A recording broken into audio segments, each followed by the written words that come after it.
चुरा के एक दूसरे को नीचा दिखा के हम एक दूसरे को बड़ा कर सकते हैं। नहीं, हम अपने भाषा को नीचा दिखाते हैं। कहतर कि पटना से हम आरा भाग गई ना तारा डरे तो का करी सुनो ना, एक जना सतीश राय के ले चल जा कहा दिल्ली, तू दिल्ली चल जा। लगातार एक भाई ने तो मेरा लगातार 7 से 8 गाने गा दिया। मैं आपसे भी कहना चाहता हूँ कि भाई आप गाइए ना, मैं कहाँ बोल रहा हूँ, लेकिन जो जिसका मैं शूटिंग कर दिया, सबकी मेहनत है, किसी राइटर का ऊर्जा लगा हुआ है, किसी म्यूजिक डायरेक्टर का ऊर्जा लगा है, किसी कंपनी के पैसे लगे हैं, मेरा मेहनत लगा हुआ है। एक आपकी गलती की वजह से वो सारी मेहनत और सारी चीजें बेकार। 5 दिन पहले ही हमने गाना गौले रहनी जा, तो चोरी तो होते ना बा, खुद चोर लोग दूसरा के लोग कहे कि चोरा ले बा।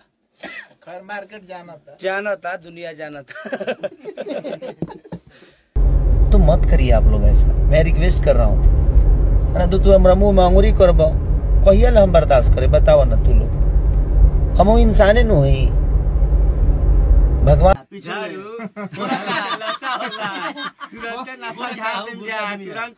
सिर्फ एक खेसारी लाल यादव को टारगेट किया जा रहा है। अरे यार, उस इंसान वो आदमी अपने बेटी से बात तक नहीं कर रहा है, उस पे गाना गवा रहा है। दोस्तों, पावर स्टार प्रमोद प्रेमी ने फिर से एक बार खेसारी लाल के गाना चुराकर गा लिए हैं, जिससे और पहुंचिंग समर्थन में उतर चुके हैं। आप लोग खेसारी लाल के फैन हैं तो वीडियो को लाइक करके चैनल को सब्सक्राइब कर लें।